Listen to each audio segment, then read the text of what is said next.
Welcome back to the Pounded Show with your host, Gabriel and Alex. That must be so jarring. We don't have any ads. This is not like... Hey, welcome to Pounded, episode 50. Whoa! Woo! Woo! Woo! Woo! Yeah!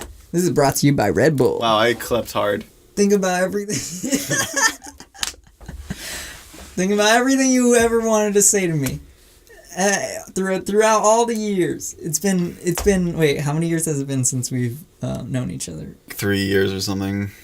No, I think it's 4. I'm pretty 4? sure. Yeah. Okay. This is terrible. Wait. Oh, end of freshman year, end of sophomore year, end of sophomore year, end of junior year, end of junior year, end of senior year, end of senior year, end of college year. Turn this into a rap song. End of college year to end of second college year, and second college year to end third college year, and fourth college year. How are we in calculus? This is the anniversary episode. It's been a year. Yeah. Since we started this thing, Gabriel. Yeah, near the end of senior year, we thought we should record like a time capsule sort of thing, and now we're 15 episodes in. Remember our conversation that episode? Because I do. You've been trying to like make me hear it back, but I don't want to. You gotta listen to it, Gabriel. Yeah, it's so good. I feel like not enough time has passed. What do you remember from it? I remember. Did we think of the name Pound It? Yeah, I remember. Because we talked about porn. Yeah. It's literally because we just talked about porn for like 10 minutes. Mm-hmm. And then now it's a porn cast. Yeah. That's our subtitle. But also, like, bro, like, pound it. Yeah, that's why I liked it. That's why, yeah. But, like, if, like, I were to hear that name for another podcast, I wouldn't think it's ironic at first. I mean, I've been recently thinking a lot about irony. Ironic humor. Okay. You're writing an essay on it. I'm writing an essay on it. We've always talked about how there's a time where it's ironic and then it shifts into genuine. Yeah. A lot of times people don't realize that shift, or people fake irony when it is genuine, like how you can say, oh, I was being ironic during like just to save something. Yeah, exactly. Save face. And I feel like I've done that before. Yeah. When we talk to each other, just one-on-one, I mean, there's like kind of like an understanding of what we're saying when we're kidding and what we're saying when we're being genuine. Yeah. But that's because we're like so in tune with each other. Like if I talk to someone else about it and I'm being ironic, like right off the gate, they have no kind of signs of like what my character is or any of like that. So like they couldn't follow that.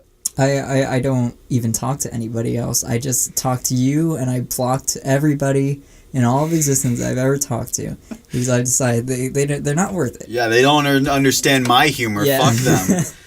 You don't get my jokes! This is the No Swear podcast. No swearing. None. If you swear, Gabriel, I swear to God, give me $1 every time you swear. Okay. And then I'll give you $1. Should we make like a sound effect whenever you swear? Because on the topic of irony, humor that's possible. Before we even go on, we should say no guest this episode. Yeah, there's no guest. There's no guest. We're not hiding anybody. Yeah, there's nobody in the corner. It's just us.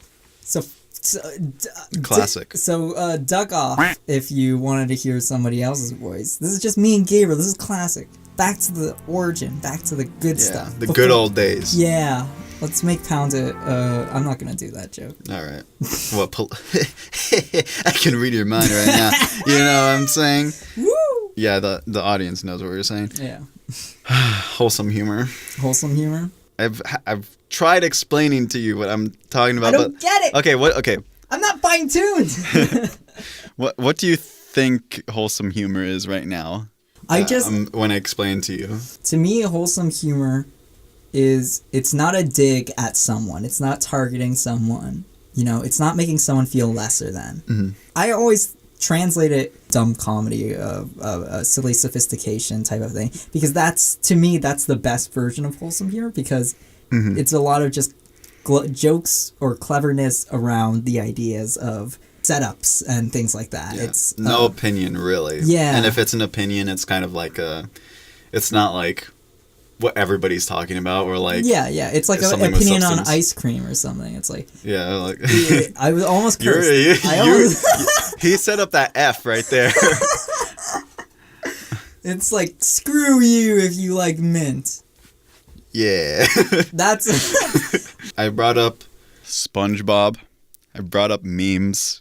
It's kind of hard to describe what exactly I'm saying with it, but I think it's where we're going with humor. Like us, but also just like Society. our generation. I'm not going to say society. Society. Africa is making a lot of wholesome jokes right now. That's not wholesome right there. Because you know why? Because Africa is such a hot button thing to even mention that you can't even. That's not wholesome. We're trying to be wholesome. Alex. Norway is making a lot of wholesome jokes right now. I guess you could say that, but like. But that could also be true. I guess you want. Well, Africa could be true too. What am I saying? Wow, I'm racist. We just discovered that. No, all of those things aside, I don't care if it's true or not. You don't care if it's racist? Wow. Ooh. Kind of like if you mention something that's way oddball out there, not even Africa or Norway, but you were like, oh, you know, like Mars or something like that affects nobody. What do you mean Mars affects nobody? Like, I guess it affects one person. It affects the NASA guys. You want to know how they feel about those Mars jokes? Gabriel, saying jokes don't affect people is so mean. That's so cruel. How dare you? I don't understand irony, so I don't know what you're talking to me about. We've really lost this conversation thread. I feel bad for every NASA guy when they have to hear a space joke.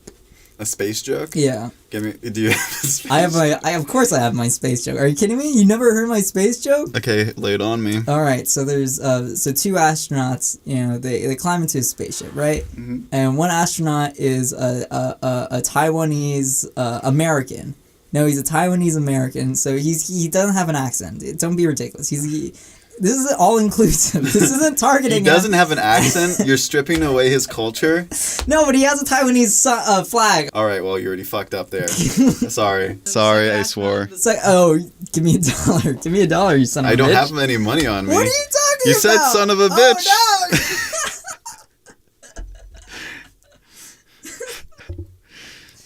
Okay. Do we swear often? Oh yeah, we're not wholesome. Okay. I try to be wholesome, but I'm wholesome with an edge. I'll stab you. I'll slice you. Whoa. It gets me worried because there's a lot of things we've said on this podcast too that is not. We're gonna get fired, Gabriel. It's not fired. I'm not worried in that sense, like, but it's just like I felt like we could do better. Oh yeah. In that way. Yeah. Because like. Remember when we made fun of Jews? Yeah. I'm not saying that as a joke. No, I'm not just. Wait. What exactly did we say again? I don't know. We did a lot of Jew talk. But we like Jews. We love Jews. We love Jews. We don't okay, well, actually, the one Jew joke that I do feel bad about is back in the SBA little documentary thing I made when we took a pre-college trip. The sorry Jews thing. Mostly for me, it's the part where I call DD Hitler. Right. I feel bad about that. Okay. I really do. I feel like if I was editing that, I would have cut that out. I wouldn't have made the. Yeah, because it's not clever. It's not. It's just we've gone past that. I mean, it's kind of, but like it's like. It's not. No, don't give me any credit. No, it's not clever. Like in the evolution of comedy. No, but like you kind of start with like the trashy stuff, and then you kind of like. Yeah. I like to think we're better. I'd like to think we're better jokers.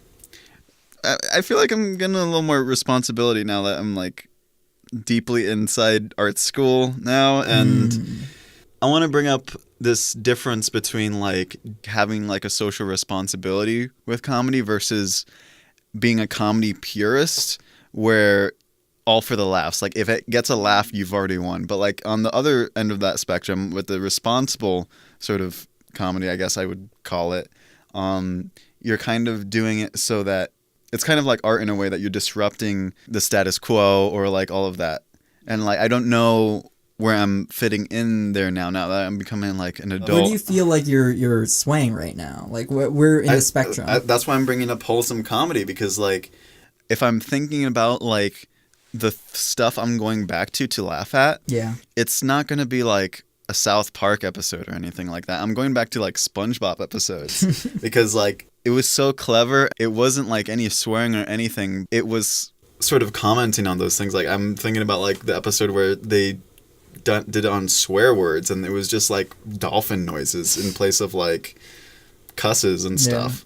something I really think is wholesome is whose line is it anyway? Yeah, definitely. Yeah, and there's no swearing or there's only touching on it. It's like lightly, like they'll do a joke where you're supposed to get it, but it's not like saying an F-bomb or saying a blah blah blah or anything like that. It's like it's tippy-toeing around it, and that makes it funnier actually. Just like gently touching on these things and then not doing it. Yeah, especially in improv, they highly encourage just being kid-friendly. Like, there's a lot of kid-friendly improv shows because they have the benefit of being even more clever with their jokes and all that. Like, I'm scrolling through Instagram a lot, and like there's a lot of very simple comics where it's just like two characters talking to each other. It doesn't matter what they even are. It could be like two circles talking to each other, two aliens, two whatever. But they're usually just talking about like, I don't know, millennial humor or like millennial topics such as like being lonely and like having your phone or like all of these things. But like it is never about race. It is never about like any of these things. I would definitely put that under the category of wholesome humor. But a lot of the stand-up people that we've seen are really, really like provocative humor, like stuff that pushes buttons, and like Patrice O'Neal is so off the rails. But like he said that if when you do comedy, at least for like stand-up, half the room should be laughing and getting it, and half of the room should be like disgusted I think it is a lot to do with like stand-up. The stand-up atmosphere is like very different. Yeah, it's adult. Yeah, and it's usually bars and clubs and blah blah blah. And then also there is how you get big with stand-up is by being provocative. You don't, like, a lot of the times the childish stand-up, I don't know, has a harder time getting through, except Jerry Seinfeld. Yeah, Jerry Seinfeld is like a good example of someone who broke through that. Okay, then let's talk about writing, because I think, especially if you're a writer right now, you have a lot of responsibility to like push some sort of... That's why I put my Taiwanese character in my joke. Yeah, you were being inclusive. Yeah, it was originally just another white astronaut. You gotta make a woman. Well, Taiwanese the other one was a woman. You didn't let me finish. You didn't let me finish my joke. Okay. You want me to finish the joke? If you want, I mean. We can cut it out. It doesn't go good. All right, so there's a Taiwanese astronaut, a Chinese American astronaut, right? And a black woman next to him. Okay, and they're sitting in the space shuttle, and countdown's going. 10, 9, 8. Taiwanese astronaut turns to the black woman, and he's like, "Oof, I've never flown a spaceship before."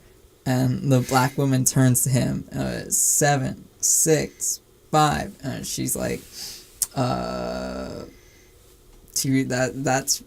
really sucks, man. 4, 3, 2, 1, and the rockets go flare, right? And the spaceship, it flies. This is a long joke. Okay, this is we're just still in the setup. All right. So the spaceship, it's in the sky now. All right, and we're watching them, and they're going, and what is their mission? They're heading to the moon, obviously. Right. And so the Taiwanese guy, he's like, he's reading an instruction manual because he doesn't know how to fly the plane, right? And he sees while he's driving it. Yeah, while he's driving it. Well, the black woman, she's taking control because she's very strong. Yeah, okay. What? Did I say something wrong? No. She's just very strong, Gabriel. She's like, okay. Okay, yeah. Not that she's like the pilot or anything, or the co-pilot, but like she's just very strong. She's very strong. Okay.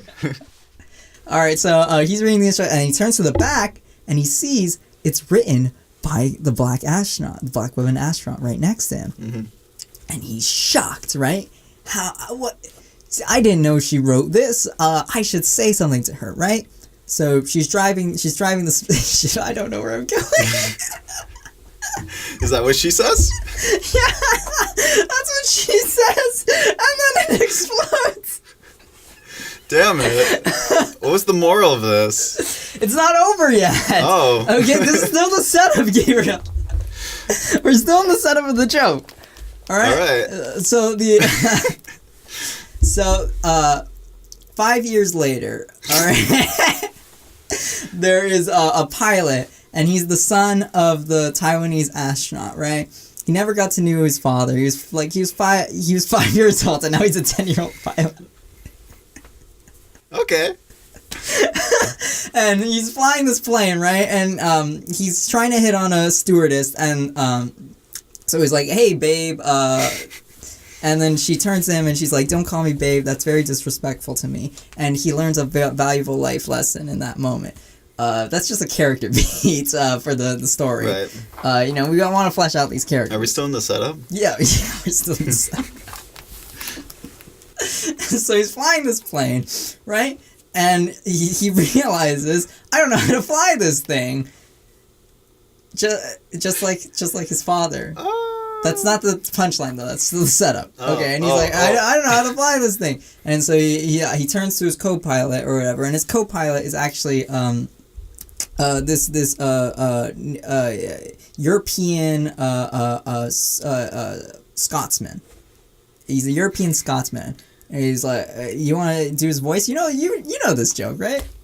No, I don't. Okay, well, okay. So the European Scotsman, he turns to the European Scotsman. He's like, I think I freaked out. I freaked out. I think I freaked out. I don't remember how to fly this thing.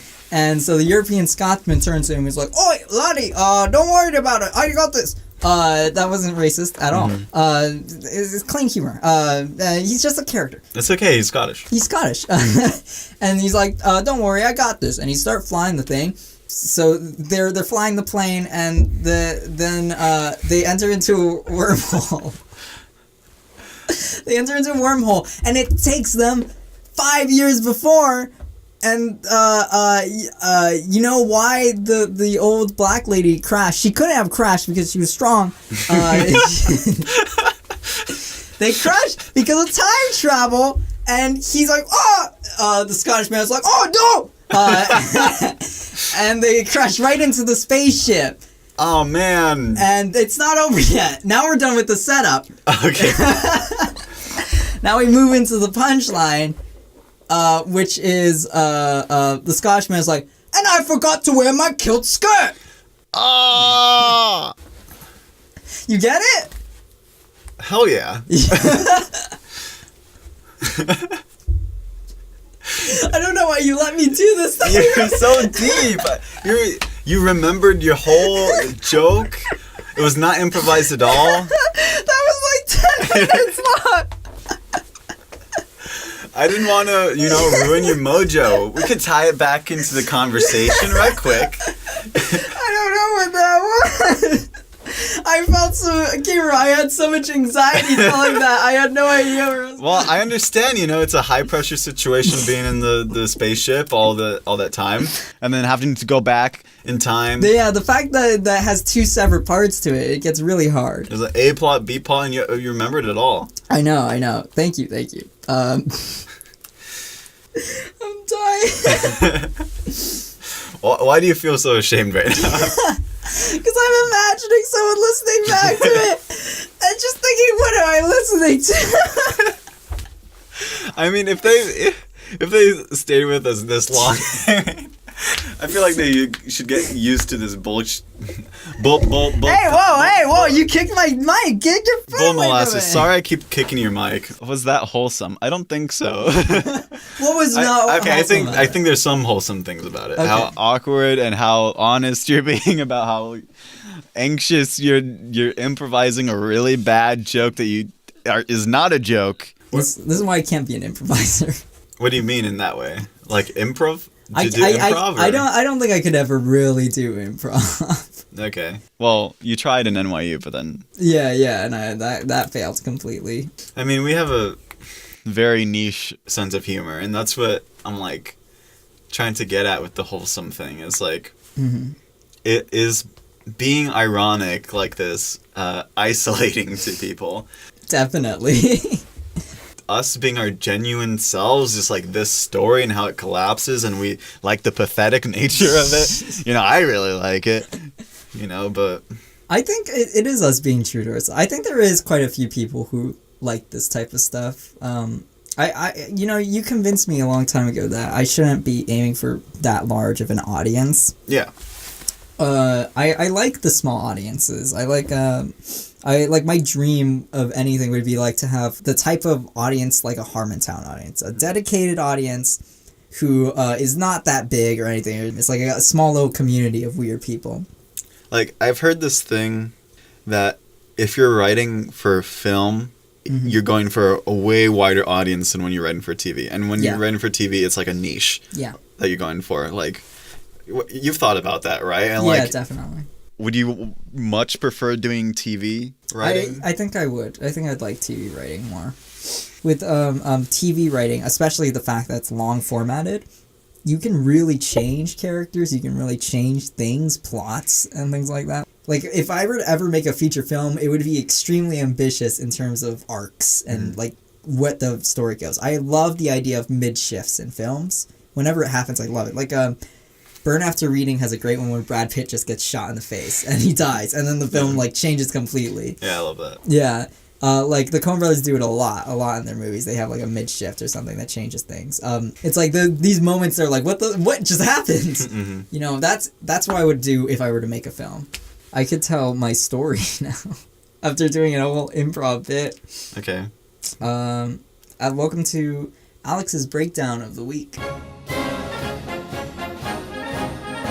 Okay, but are you sure you want to talk about this?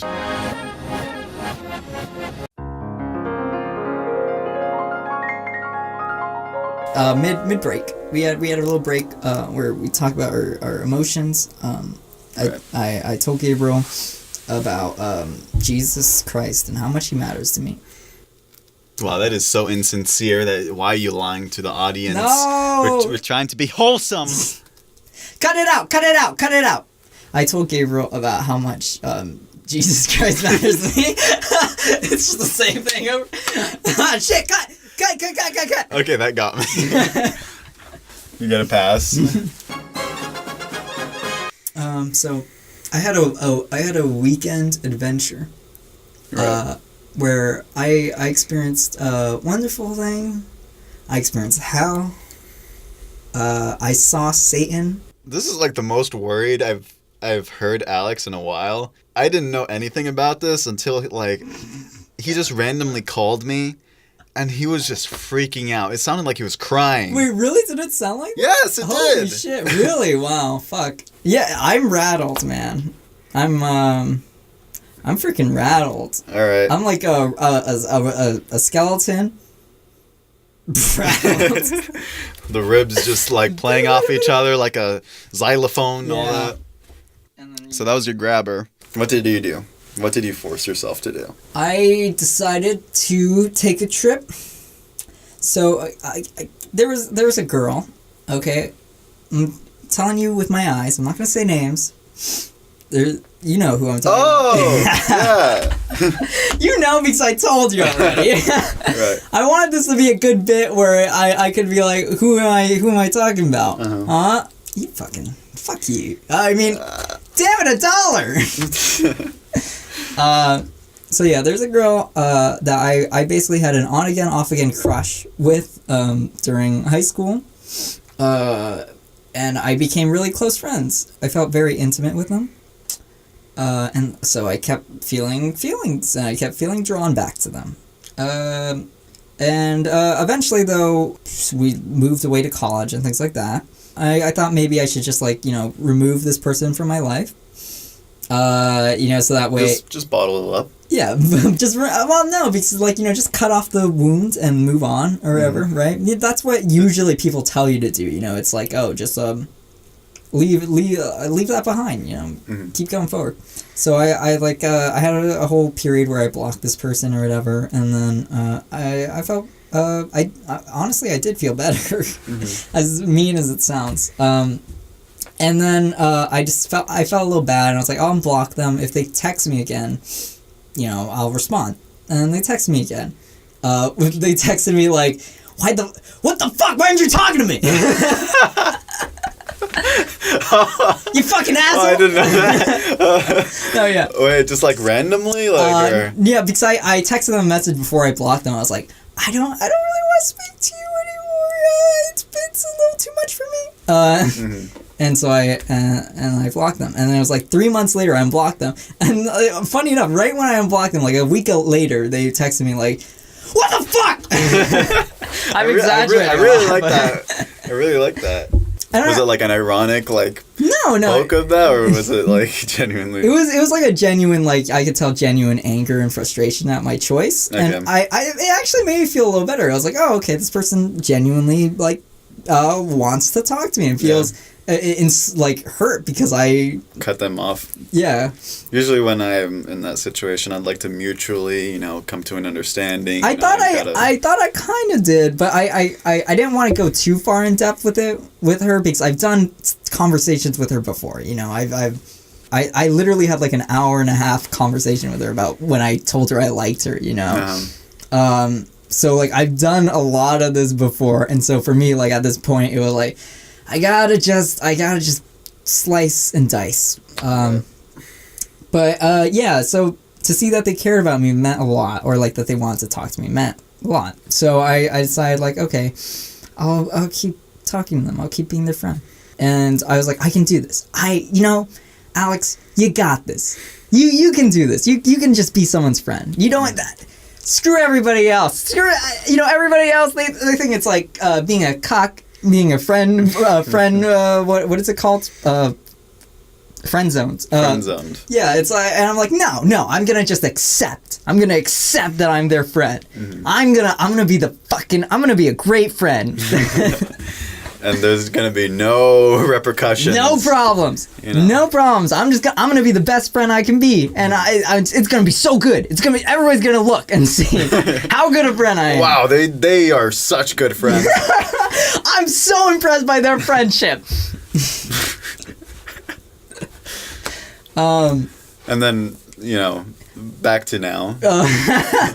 So there's a little bit more complications. I guess I can say it because fuck it, I'm being fully honest. Yeah, you're already here. Yeah. So before I told them, I had the hour and a half conversation with them where I sat down and talked about how I liked them. Mm-hmm. I wrote them a letter, in a thing called futureme.org, where you send a letter to your future self. Except I put their email instead of mine, and I wrote a letter like when I thought I would never tell them, and I wrote down like a whole list of like everything I felt, and I sent it. And so she got it a couple months ago at the beginning of this year. And she texted me and she was like, I got your letter. It made me cry. You want to meet up? And then I was like, okay, sure. And then like a couple weeks after that, before I was going to meet with her or something, I was texting her and I found out she had a boyfriend. Mm-hmm. And I was like, okay. That was like a moment of like shooketh.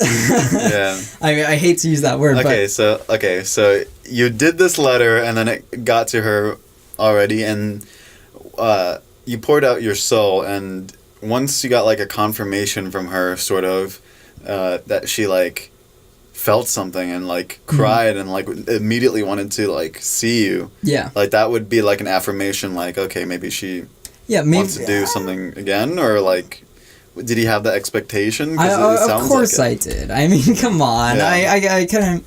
I knew realistically, this whole thing, throughout this whole time, there's been a realistic Alex and there's been like a hopeful Alex, you know? Yeah. And you can't get rid of the hope completely. Yeah. You can't. You're still young and naive. Yeah. So there's always like a little like, it's like, nothing's gonna happen. But maybe something could happen. But no, nothing's gonna happen. Because I've been there.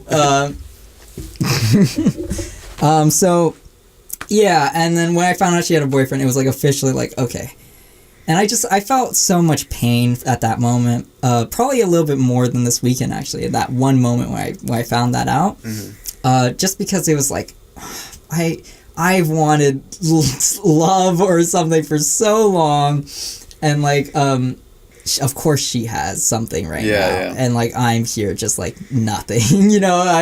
I'm just not with anybody. It's like yeah, of course I've been chasing this thing this whole time, but I have nothing to show. Right. Yeah, you can just be like, hey, yep, I have my girlfriend. Yeah, too. You want a double date or something? Yeah, it just felt like tragic universal irony. The universe was making a big good guffaw at me. Guffaw. Yeah. After I tried to accept, I was like, okay, she has a boyfriend. I'm still gonna be a fucking good friend. I was like, I already accepted her back into my life. I can't just like close the door again. Right. I'm like, no, fuck you. I'm doubling down. I mean, well, the male will. So I went to go meet with her. And I just wanted a good time. I just wanted to be happy. And just to talk to her, you know. Yeah. You felt like the friendship was mended at that point? It was.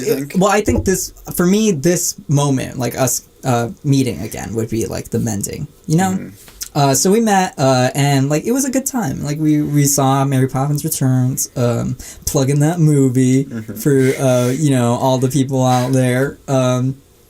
And we talked a little about the letter and things like that, and it was a good moment. It was a nice moment. I won't get too much into that. You don't need to know. Mm-hmm. You don't need to know. Just like the significant parts that led to other things. Yeah, so I felt pretty at peace after that. A lot of the problems I had with this friendship was I was always curious where I landed in terms of like her head. Because sometimes she could make you feel like the most closest person to her. Sometimes she can make you feel like the most farthest away person in the whole world. So I was like, I just really want to know where I lie. I asked her in like, am I a main character or like a side character in your life? And her response seemed very genuine that I was pretty much a very main character. How though? Okay, wait, as a spectator, yeah. How if you guys are like quite physically your lives are splitting in that you guys are going to different colleges and perhaps like I don't know about your conversations, but like it seems intermittent and all that. Like hey, how are you? We're just keeping in touch, you know. Well, I mean, you know how we're very fine-tuned, right? I'm pretty closely fine-tuned with her. Okay. I can have I could just joke randomly and she'll completely joke back. And then I could go serious and she completely goes serious. And it's a great just wavelength. And then like, I feel like we have like a really great understanding with each other. Like we really, I feel like I really understand who she is. And I feel like she really understands who I am. And so there's a lot of like personal strings, really keeping us together. Okay. And like every time we like meet up in person, you really feel it. I mean, I like it starts off always a little bit rusty, and then like we get into a groove, and it gets good. Okay. But yeah, I mean, I guess also we've really affected each other. I mean, in a way, she told me actually. I guess I could say this.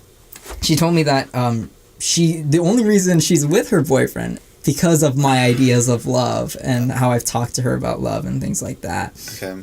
I inspired her to really take a chance with this. Okay.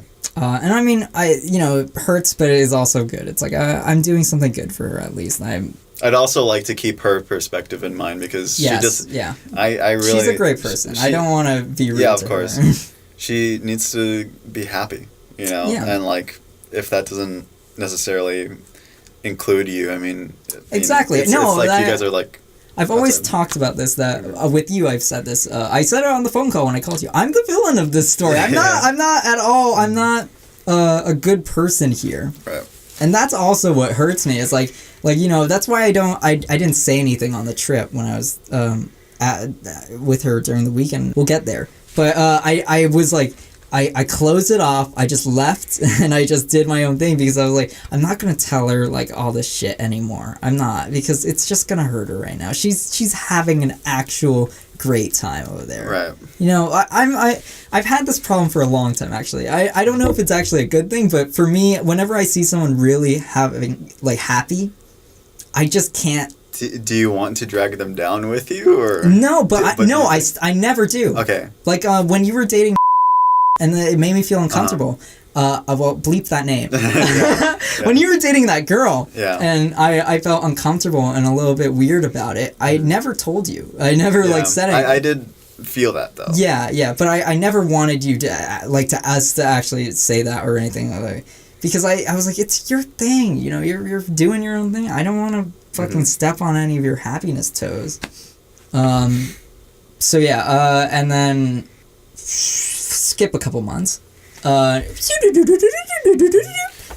little chimes. And now Fabian texts me and he's like, do a Fabian impression. Hey, Alex. Yeah, Fabian, what's up? Dude, there's this article in the New Yorker that they're asking about like submissions for like modern love. You should definitely do that, man. Oh, really? You should write something. I don't know. You're a writer. You go to NYU, dude. Yeah, and then he tells me like, oh yeah, NYU wins like a lot. Like NYU students. No, dude, NYU wins a lot. And so I'm like, okay, well, if I have to do this, I have to really hurt myself. I genuinely, that was my first thought. I was like, because I don't have any, I can't positively talk about love. I don't have, like, my one positive experience with love, like, I can't even revisit. It's all the way down in Florida, you know? Mm-hmm. And, like, the best way I'm going to get a really good essay about this is if I really just fucking run myself into a wall. And I'm like, okay, someone who I really, really felt love with was, I know using the term love is like, but I genuinely think there's a love between me and her. I don't think it's love. I think, but there's different gradations of it. But yeah, I'd say there's definitely love between me and her. So if you're listening, I'm sorry for telling this on the podcast. Yeah. So I was like, okay, I should go visit. And I know it's... Oh, I said the name. You already said it like twice. So did I? Yeah. Please, Alex, future editing, bleep it out. I'm going to go visit her. Okay. I know she has a boyfriend, and it's going to probably... I'm probably going to meet him, and it's going to real fucking hurt. But this is going to be a good essay. No matter what, this is going to be an experience. You know, something that's going to shake me. And I thought that would be worth it. I don't know. But, so... I bought myself a bus ticket. I texted her I was going.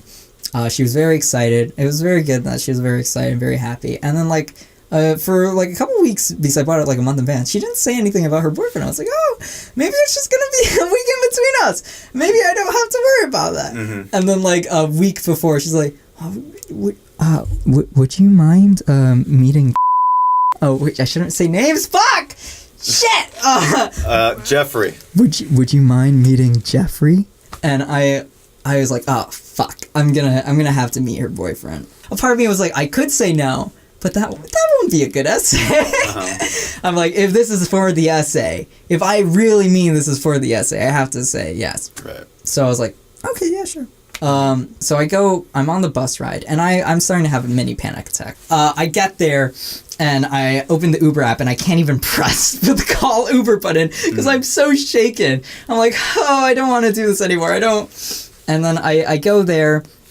It's a little bit awkward between us, you know, first seeing each other in a while.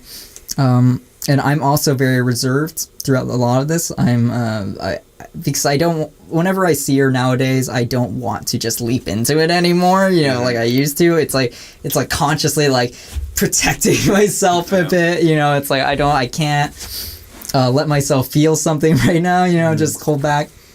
And then after a while we eat dinner, and then we start getting to, like, she starts interviewing me basically. It's almost like it's funny. It's I can tell she's learned a lot from me. Mm-hmm. And good and bad.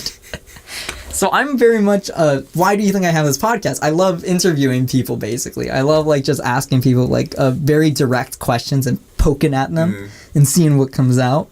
Like, Gabriel, what hurts you, huh? Oh, men and women equally. Yeah, what about men and women, huh? They like me, but they... Do you ever think that might be because you resent them in some way to your past traumas?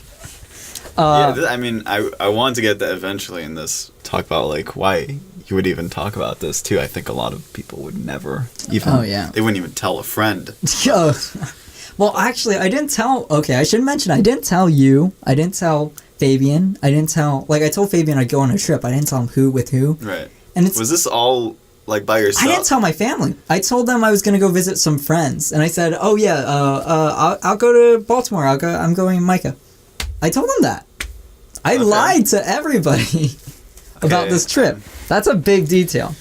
And there is I need to I need to talk to you about the lies, but also The lies! The lies, because like a big thing is... I could say why I think I lied. I think I was embarrassed. I think I'm a little embarrassed by this.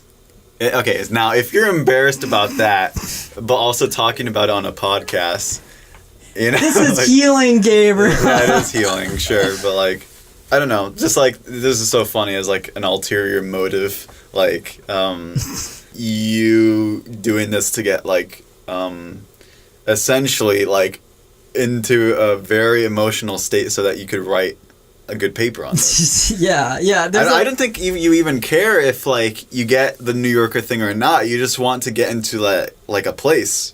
Kind of. Well, it's... To grow. To force growth, I think. Yeah, I do want to grow. I do want to change. I think a lot of this was... Did you like that? Which... yeah, I really like that. We're not going to talk about it. Wait, what were you saying? To force growth. I commend you in that respect. I think very few people would put themselves through...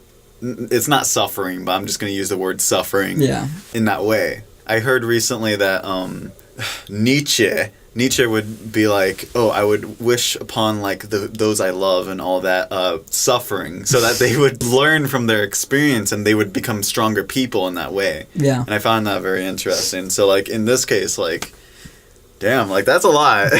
Well, because I really feel like I haven't been changing in this regard. I mean, but I don't know if I want change. I don't know. Like a lot of this trip also was like, I don't know where I'm at with this, you know, because I do want to be friends, but there's always going to be this feeling, like, you know, and I just needed to see where I'm at with this, you know, like it's like a check-in point, like, where do I go with this? Right, and you found out, evidently. Yeah. You know, it started getting a little bit more friendlier between me and her, just conversating, and then, I might cut this out. All right. Cut out here and cut back in. And she kept trying to get me to do bits because she knows I enjoy bits, but I was there, I was freaking the fuck out. There's no way I was gonna be comedy. Like there's no I was not even comfortable. No one to bounce off of. Yeah, too. like even like I can joke with her, but especially right then, just meeting her again, I was like, I can't do this. I can't do even bits. I can't do this. So we walk out, and then her boyfriend's there, and he's like a blondish boy. You remind me of a little bit, like his facial features. Okay, Slavic. Features. Yeah, he's very Slavic. What do we do? Doesn't matter. Her boyfriend's fine. Like talk about the feeling. I felt a little bit uncomfortable, but then I started getting into the groove of it, and I was like, okay, no, this is fine, because I felt like she was being very kind to me. At the moment, because they weren't being very touchy or anything. I felt so much gratitude to her, like she respected me in some way by not doing that, because she knows I have these feelings. Like she has to know. I've told her many times. Yeah. Like I always hate being third wheeling, and it's usually because they don't give a shit about you, you know? They treat you like you're just an extra there. But like when they consider you in the bigger scheme of things, it's very kind. We went to sleep, and I felt really good going to sleep. Like her dorm room was filled with like lights at the top on the ceiling that she designed with her friend. And I was sleeping on the floor. I'm falling asleep, and she tells me, I never thought this would happen. Right. And then I'm like, yeah, me neither. And then she was like, but I'm very glad that you're here. And I was like, oh, this is nice. This is heartwarming. This is like a good moment. Then the next day comes. And next day starts off nice. You know, I wake up literally to seeing like her peeking over the bed to see if I'm awake. And it's a very cute moment. So we go to eat breakfast with her friends, and I'm a little off. So I actually go into the bathroom, and I sit down on the floor, and I type up a bunch of notes of what happened yesterday. I forgot to say I'm taking notes for the essay that I'm writing this whole time, and I didn't have time the whole night last night. So this morning, I sit on the bathroom floor for 20 minutes, typing up notes. I go back out, shows me basically the whole the girl. The girl showed me the gamblers. No, she shows me the whole camp, and it's a great memory. I'm gonna love this memory. Walking around, she shows me her art museum that she works at, and she tells me about each piece or whatever. Right. We walk back to the dorm room and we listen to music together. Besides, I tell her like, oh, I want to know what you're listening to. What's your favorite type of music? Because I never really got to know her music taste, and I'm like, I want to know more about that. Because music's very important to me right now. Yeah, of course. Yeah, I feel like everybody in college, music is like necessary. It gets you through the studying. It gets you through all these emotions right now. So, of course. Right now, I'm sick of music, honestly.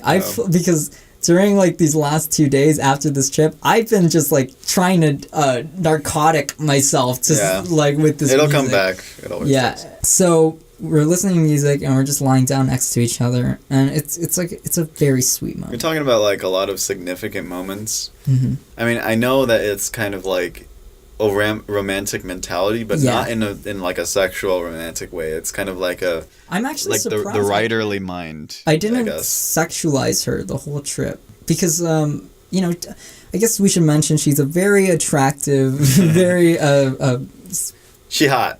She hot. Yeah. She's a very attractive woman. But I have in the past. I'm a boy. Of course, I have sexualized her when I'm looking at her. I'm like, sure. But lately, the older I get, the less I sexualize her. The more she just means to me as a person. Once you connect with someone in that way, the impact of the body, it gets less and less. Yeah, it's kind of like a higher high, really, in being in that moment with that person. So yeah, we're just lying down next to each other listening to this music, and something that strikes me is how emotionally filled the music is. I didn't know she listened to this emotional music. I mean, of course, everybody listens to fucking sad romantic music, but for some reason at that moment it was blowing my mind. I was like, holy fuck, I feel such a strong connection to this music, and it feels like my music, even though I've never heard it before. She put on a vaporizer, and there was THC and all that. Yeah. I was just getting high off this music. I don't know, the music helped feed the intimacy for me. And especially because the music was all romantic lonely songs, which is my genre, I love the romantic lonely songs.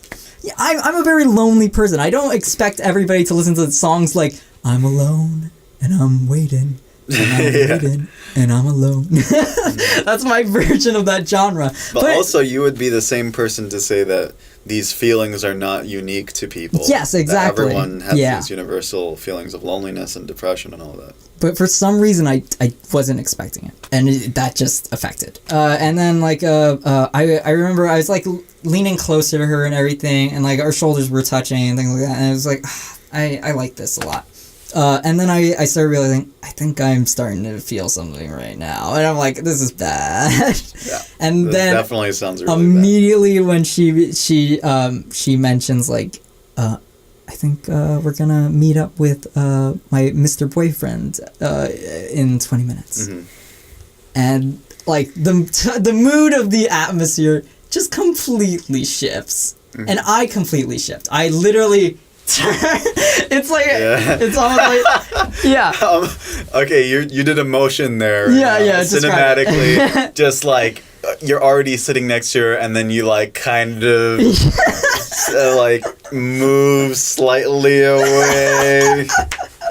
It was exactly like that, and I wonder if she felt that. I expect you do. After that, she tried to bring back the conversation, and I just did one word answers. I was like, I'm done with this moment. I'm done. Yeah. And so afterwards, we met with her boyfriend. We went out eating, and I talked with her boyfriend, and I was being very good. I was like, I'm gonna be the best friend. I'm gonna be fucking talking with her boyfriend, showing how I'm off my charisma, 100%, my interview skills, gonna get everything I can out of this boy. Yeah. And so I did that. You're gonna make out with him. I'm gonna make out with that boy. Okay, yo. I'm so over you. I'm gonna make out with your boyfriend. My lips are gonna be all over him by the end of today.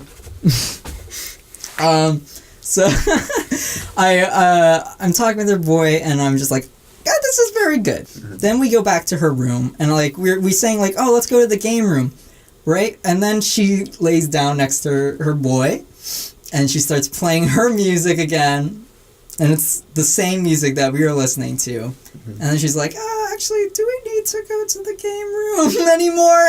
And I could tell it's like, okay, because this is about to happen. Mm. And then some part of me just died right there. Like, I felt it. I felt like, boop. Because, like, I don't know, something about how the repetition of a moment and seeing it play out completely differently with someone else. Mm. You know, it's like, I just had this moment, and it was very different. You know, I wanted, like, when I was laying down next to her, I thought, oh, God, I wish I could just hold her. You know, I wish I could just, like, I wish that I could complete this moment in my mind. Mm-hmm. And I knew I couldn't. And then here I was watching it happen. Act 2. Or take 2, rather. And it broke my heart a little bit. And I've always felt this way. When you share, like, a bit or an idea or a moment, to see someone else doing the same, to see them doing the same moment with someone else, it's heartbreaking. It's like you got fired from being an actor, and then it's like you got recasted. He's like, he's not doing my part that well. Come on, I could be. No, it's not that. Okay. For me, it's not that. It's just like, it's like, this wasn't my moment. Right. Why am I hoping for this? Yeah, exactly. It's like, why I hate that I even had that. Mm. You know, I had that the urge and the feelings and all of this. Yeah, and then I was like, okay, pull out my phone, text Gabriel, call me right now, call me right now, call me right now, call me right now, call me right now. Gabriel did not respond, turned to Jenny, call me right now, call me right now, call me right now, call me right now. Meanwhile, I'm playing, like, NES games with my brother. And so Gabriel calls me. I'm like, oh, my mom's calling. I'm like, oh, I gotta go. And so I leave, and that's where you heard me. You can talk a little bit about that. I heard you, and you were like, Gabriel, I don't know. I have no context, whatever. Gabriel, fuck. I don't know what I've done. I messed up. This is like the feeling of it, not the exact words, but like, I wish I couldn't tell you because I wanted to tell it to you fresh on the podcast.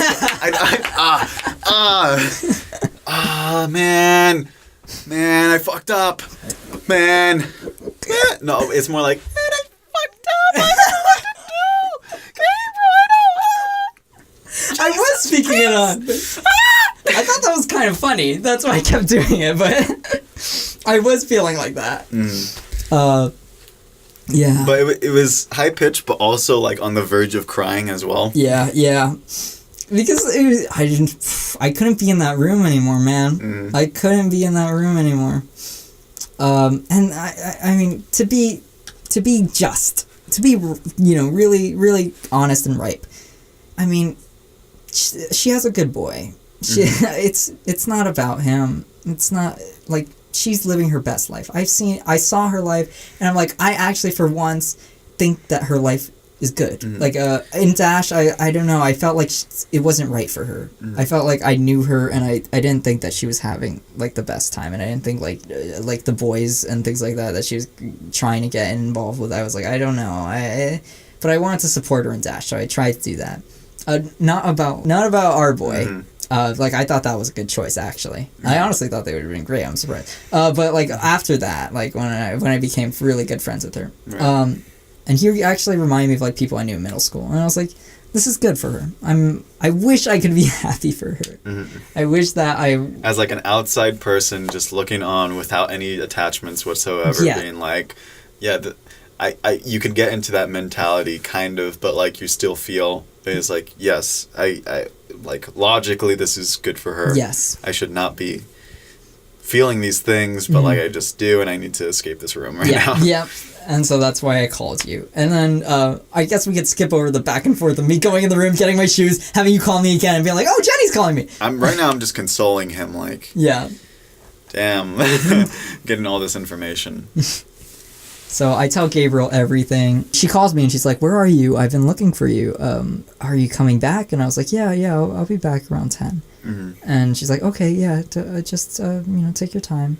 So I return at 10, and the party's getting started, and I really don't feel like partying right now. My heart is like dead. She's hosting the whole thing in her dorm, and like all of these things are building up, and so you feel like. Yeah, I really don't feel like I could party. But I'm like, fuck, I can't sleep. This is the dorm room, so I'm like, just pass me the alcohol. Yeah. Oh no, whoever's listening to this, I drank a little. Whatever. So I drank. Teenagers drink? So I drank a little bit while listening to while trying to conversate. I was trying to distract myself. The party gets started. I'm throwing myself into the conversation. I'm like, "Hey, tell me about yourself. What do you do? What do you do? Oh, that's so cool. What's your passion? Do you feel passionate about it? Mm-hmm. As a kid, how did you grow up? Talk about gay movies." Just trying my hardest to not think about it. But out of the corner of my eye, every 5 minutes, I'll just like look over and I'll see that she and her boy are just like in the corner, talking and like flirting and everything. And I had this realization. I was like, I know every time she's attracted to someone, I can see it. Mm-hmm. You can just see it. A glint in her eyes. Yeah. And like, it's just like, it's this smile that develops. Like, I don't think the sight of me could make her smile. Right. That's like how I would phrase it. Is like, it's not the sight of me that does that. Right. And so like, I was like, yeah, I just, what am I doing? Whether that's true or not, and like you could do that is just like a very unhealthy to be thinking at that moment as well. So and while I'm drinking as much as I can, and then I'm texting you like, "Okay, don't be sloppy." I'm like, Gabriel, I'm doing fine. Gabriel, don't worry about me. And then like after like someone I was talking to leaves, like that, I start developing a bond with this person because they're an art kid, they're like a animation kid, and I'm like, oh, finally, and they're weird, and they're talking to me about gay stuff, and I'm like, I can do this, I know that, I know how this goes, and then they're like, oh, fuck this party, I'm out of here, and I'm like, oh shit, you're my only person, and so they leave, and then I sit there, and I'm like, I'm starting to feel a little sick. And I go and I get a donut, and I stuff my face down with the donut, and I'm like, I don't know if I'm feeling sick from the alcohol or if I'm feeling sick from this room, and I'm feeling claustrophobic at the same time, and I've never felt claustrophobia before, but right now I am, and I'm like, it's all these things, and my chest hurts because of my heart, and I'm like, I just have to get out of here. And so I get out, and I call you again. I tell you I'm going to go find, like, the TV room or something and try and watch Tim and Eric. And I go down there, and I find a bunch of girls watching Twilight. And I'm like, perfect. Yeah. This is perfect. And then the movie ends, like, 30 minutes later. And I just decide I can't go back to the room. So I go up to the stairway, there's like multiple stairways. I go to the farthest stairway where it's just like, I know nobody's walking through it. I lie down on the floor next to a radiator of heat because I'm cold also, and I pull my cap over my eyes, and I just like I put on like music, and I try to my hardest just to not think about anything, because I'm also feeling nauseous too. I'm like, oh god, this is just awful. This is rock bottom. I'm laying down in a stairway next to a heater, feeling nauseous. Damn. Yeah, I remember I thought to myself, I was like, God, like it's even like it's an artificial heater that's comforting me right now.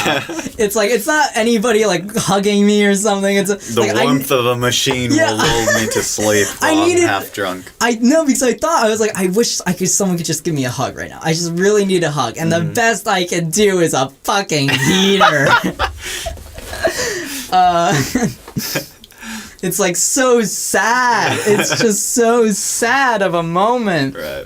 hour passes or something, she texts me and she's like, "Are you coming back?" Or like, and I'm like, "Is the party over? Is like, is everyone going to sleep? Is it sleep time?" And she's like, "Oh."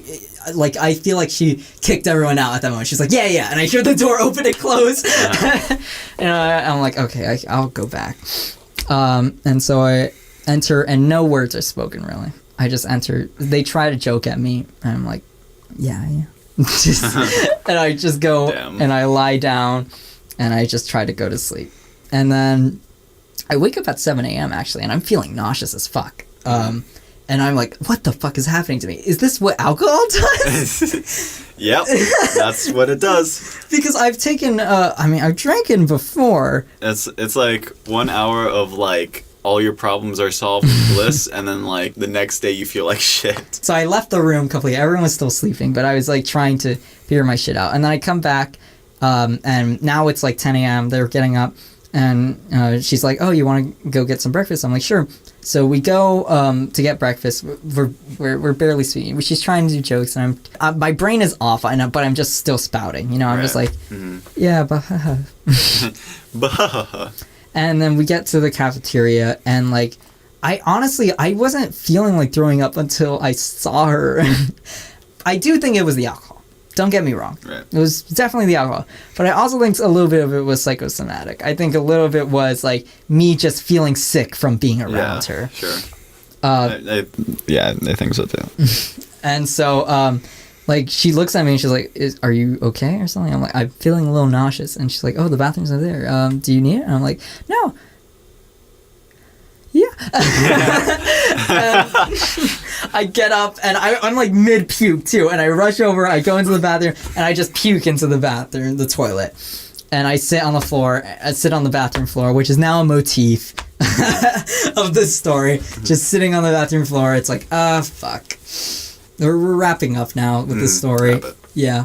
I told this story for like 45 minutes. Jesus Christ. I don't know if this is gonna be a good podcast. She's trying to comfort me, but she doesn't know how. And I can tell she's resisting touching me. And I think that's because... yeah. It's a very strange, like, estranged feeling. Like, ever since the party, when I saw her, she never interacted with me during the party. You know, and when I saw her with her boyfriend at the party, I was like, I'm 1,000 miles away from her right now. Right, you're just like a camera. Yeah, I'm like... I feel all the intimacy of that day, of going around the art museum, of being on the bench with her, of listening to music with her, all these great moments, just, it's not here anymore, you know? It's gone. And I'm just watching from a window. Sure. And so, I'm waiting for the Uber, and I want to leave with some good words, though, because I didn't want to just, like, it to be, like, nothing. So I said to her, like, thank you for this place to stay.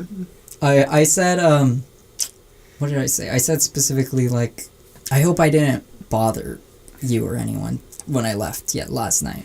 You know, I was just feeling sad and sick. And then she was like, "No, it's okay. I'm sorry you're feeling sad."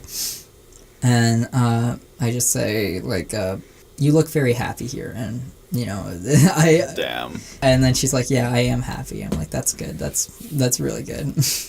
And then I leave. Okay. Yeah, and on the bus, I got renewed energy. All of a sudden, I've never felt like this before. Right. It was ecstatic. I was texting you during this time because it was like I felt chains fall off me. I felt like I was really leaving something behind, because that whole night was like the worst night, I think, of my life. Of your life? I think it could be. It's up there. It's in my top 10. Okay. It's definitely in my top 5. Definitely. Yeah. So it's like it's one of the worst nights of my life, and I'm just leaving it. And I know it's over. Yeah, I'm like, it's over. I was telling you it's gonna be over in like a year. We're sitting in a booth in NYU talking about it. And so I'm like, I'm free right now. I play the music that you gave me. You gave me like Linkin Park In the End remix by what's his name? Yeah, Neil Cicierega. It's like everyone knows the Linkin Park in the end. It's like a very sad kind of like somber song, but he made it into a very ecstatic, joyful. In the end, it doesn't even matter. You know. Well, I'll play it at the end of the episode. Okay. But yeah, I just started feeling like, holy shit, I'm done. This adventure is over. I'm free. Anything's possible. I can go anywhere now. And I rode away smiling. I felt so good about myself. And then the next day came where the reflecting. Yeah, and it's just like it's heartbreaking, blah blah blah. I keep getting that when I'm alone, I get images of, because it's so fresh and it's so emotional to me, like these images. So they just flash in my head whenever I'm alone, and it's dangerous. Like I really don't like seeing it. Right. But I mean, I don't know how to make that go away. It'll just go away over time, I guess. So, you telling me all this now, I got like pretty much the full perspective, seeing it kind of twice, but like new details right now. I didn't know about the emailing stuff. Yeah. I really like that you're talking about it on the podcast, but how do you feel about that now that it's like kind of like, do you feel like this is like a catharsis like that in that moment? I'm hoping. You're hoping. Okay. The reason I just wanted, I really want to just let it out, you know. I knew I was going to have to. That's why I was like excited at the prospect of doing it on the podcast, like first and foremost. And the best way is with you. Like, writing the essay is going to be a lonely, hellish experience, honestly. Sure. But with you, like, right now, I'm having such a great time. Right, good. And I really wanted to console you during that time, and, like, I obviously gave him, like, the whole spiel, like, this is a perspective thing. You are very, like, not to use the word privilege, but, like, you are a very talented person going to NYU, doing all the writerly stuff. Even without NYU, you're a very talented writer doing all of these things. Very interesting person, very deep, all that. You have so much ahead of you, all that. Making you feel good, of course. But also, like, to keep things in perspective, like, you are a boy going into, like, a girls' college. Oh, yeah, I forgot to mention, like, it's all girls. It was an all-girls college. Yeah, and so that has all of its weird... kinks. Nightmare. I told you it was like The Shining. Yeah. I mean, that was because I was in such an emotional state. It's very dramatized, and... I wish I wrote that down when I was in an emotional state. I wish I wrote down exactly how I was describing it, because it was hilarious, but it was so over the top. Yeah, but that's how you feel, and the emotions are valid. Mm-hmm. It's just like I don't want to end the podcast here, because you really need to analyze like what's happened here. Yeah. So ask me questions. Okay, so do you think you would change anything in retrospect, like going back into it, like maybe what you told other people, or like going about this? I think I would have told my parents first off that I was doing this. Okay. Because they fucking were mad at me. Right. for lying to them. Yeah, they were real upset. I think the big thing is the lies that like kind of followed you through this. I mean, I did tell her at the end that I was going to write an essay on it, so...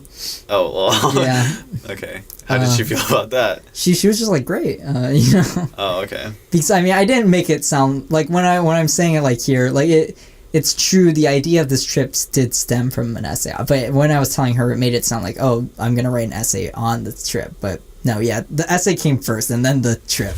Right. Which is a little fucked up, I will admit. Yeah, but I mean, also, I have to admit, I also wanted to see her. I mean, that was also partially the motivation. It wasn't just the essay. Big surprise, big reveal. I'm kind of emotionally invested here. Big reveal. I didn't just go because I wanted to write an essay. I also like her. Yeah. What does this mean for, like, the podcast in general? Like, whenever we talk about the podcast, like, we describe it as, like, we're just talking about anything. Yeah. But, like, there's some comedy in it, I guess. It's under the genre humor. Of comedy, which is... But this is also, like, very writerly. Like, you're taking these experiences and these stories, and this is no doubt going to color, like, your scripts and stuff, and, like, how you... go about doing that. I think your whole life is that, really. Yeah. I don't know how this will be perceived, but I kind of enjoy it being this practice of honesty, like sheer honesty, and like trying to better ourselves by like looking at these sort of things that we've experienced and then being very extremely candid here. I don't know how much he'll leave in, but Everything's cut. It's like it's 1 just minute. one word. It's me. It's my joke, and then it ends. Yeah. No, yeah.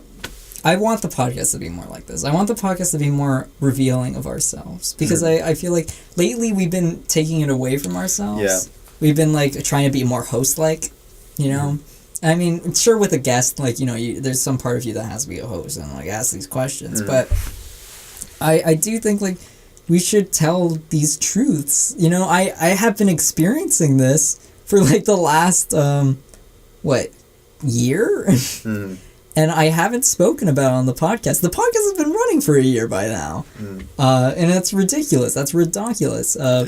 I should be talking about all of this. And me as well. I mean, I don't know if it would be like segmented like this, but like... Oh, yeah. I forgot this was all Alex's breakdown. No. It shouldn't be segmented. Yeah.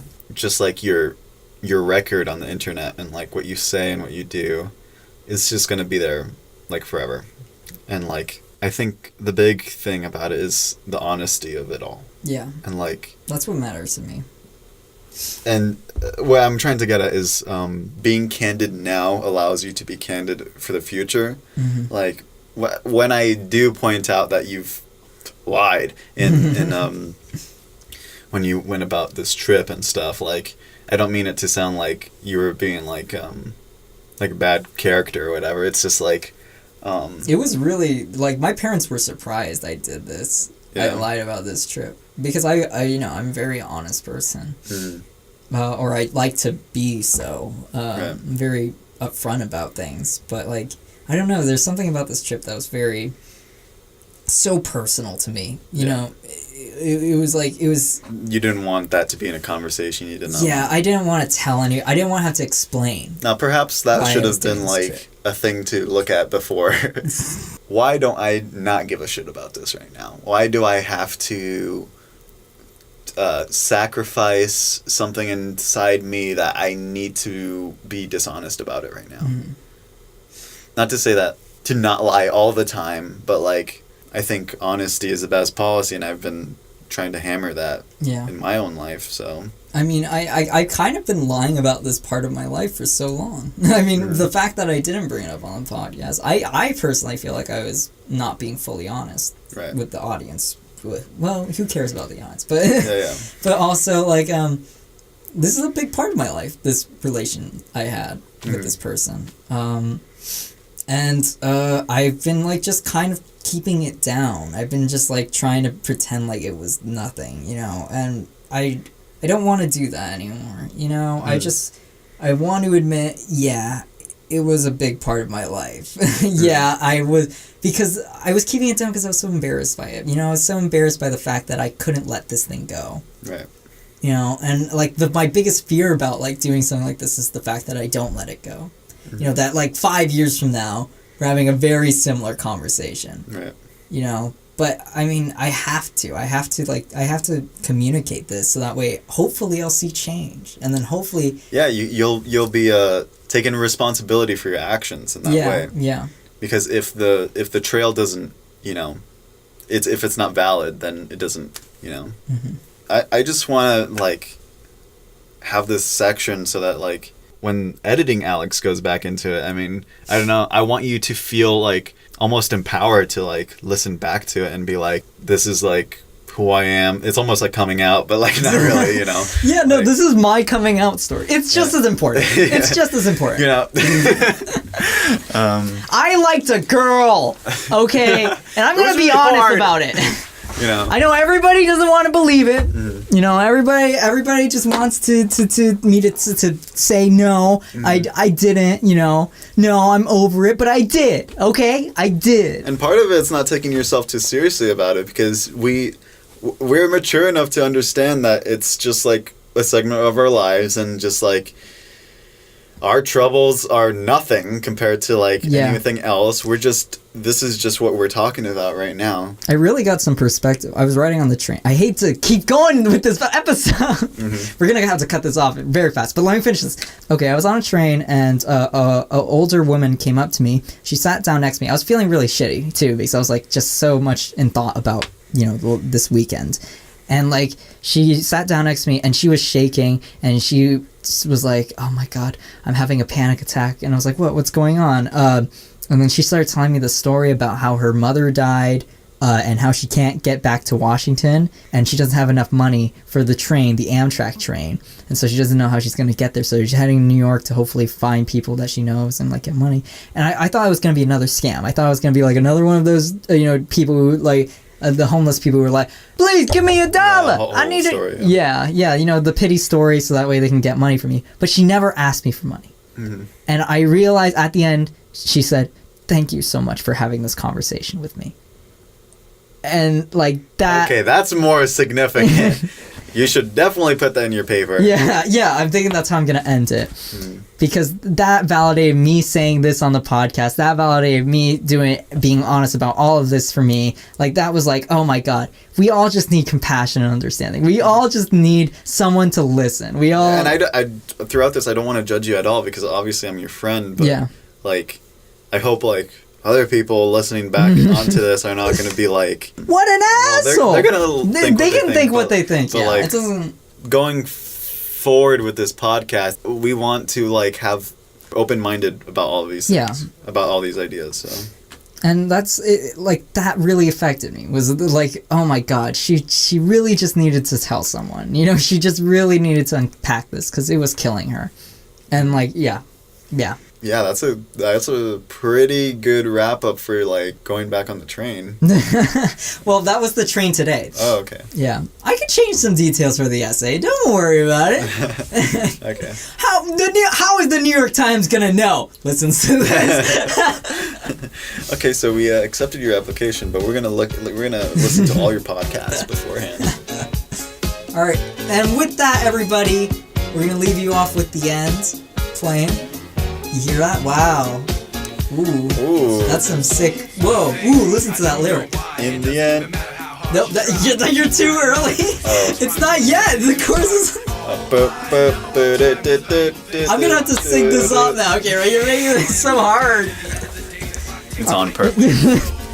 All right. Thank you, everybody, for listening to an episode. You can email in at pounditpodcast@gmail.com.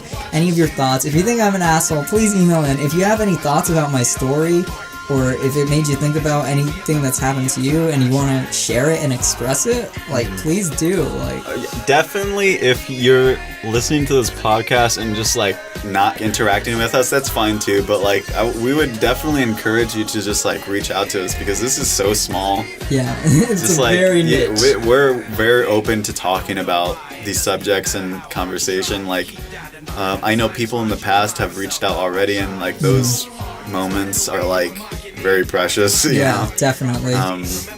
We forgot to do the Pound It 1 year anniversary reflection. We could have a more one-on-ones. So okay, yeah. This could be like a 3-part series. It's a 3-part. You heard it here, guys. This is a 3-part Pound It episode. This is the anniversary of the first episode. The other one's gonna be the second anniversary of the second episode. I got you. Or the first anniversary of the second episode, and then the first anniversary of the third episode, complete the trilogy. You watch them back to back, it's gonna be better than Lord of the Rings. Right. I promise you. All right. I hope you did good on whatever art project you've been working on. You're doing the chores around the house. Doing nothing and looking at the ceiling while listening to us. I doubt that. All right, now let's say the famous Pound It phrase at the end of the episode. 1, 2, 3. Have Emergency. a good Call 911 one. and NYU Public Safety at 212. I'm not going to say the whole number. Thank you for Bye. listening. Bye. I tried so hard and got so far.